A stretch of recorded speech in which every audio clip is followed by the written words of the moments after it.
Hello and welcome to my channel. Today we are gonna make a bullet journal spread for March. Let's get started.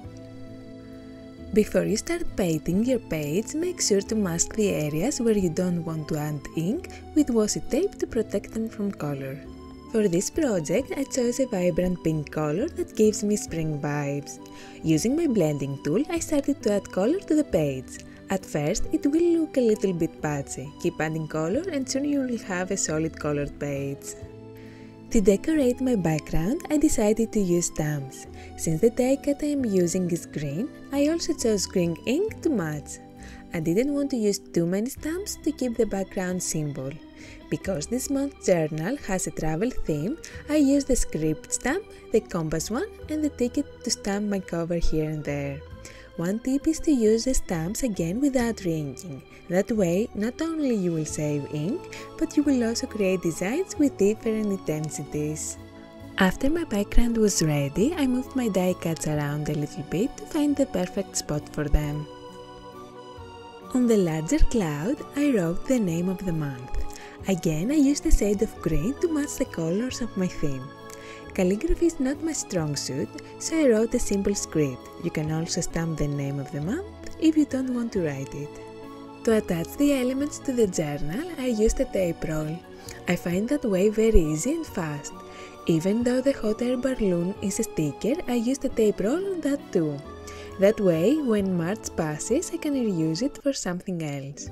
You can also use liquid glue, but keep in mind that if your journal's pages are not thick enough, glue might make them wrinkle a little.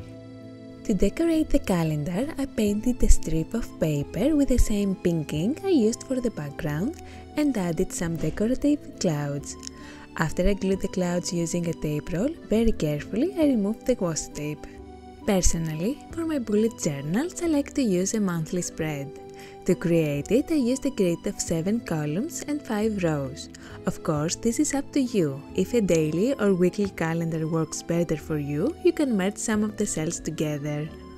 On top of the calendar, I added a 6th thin row where I wrote the days of the week.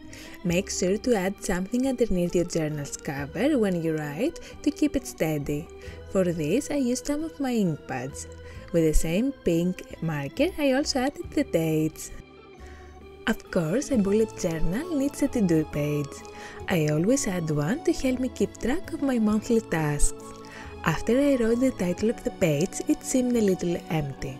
Using a scrap piece of paper as a stencil, I added some clouds. If you want, you can add clouds all over the page. I prefer to keep it simple. The next spread I'm using is the expenses. In this, I keep record of the money spent during the month. I use 3 columns, the date of the transaction, the amount I spent, and the name of the shop. That way, I keep track of what I spent and where so I can compare them with the bank statements to make sure there are no mistakes. For the columns, I used the pink marker to make them look different from the title and I decorated them the same way as before. The last insert I'm using for this month's journal is a tracker. The main idea is to use this as a pain tracker. Since I have some problems with my back and gallbladder, I intend to use this tracker to write when and where I feel pain. If you prefer, you can make it into a mood tracker when you can just write the way you feel each day. Personally, I prefer trackers where you write instead of coloring because I think they are easier to feel. As you noticed, I didn't number each cloud because I hope I will not need to write one every day. In your own journal, you can number them and add one for each day of the month.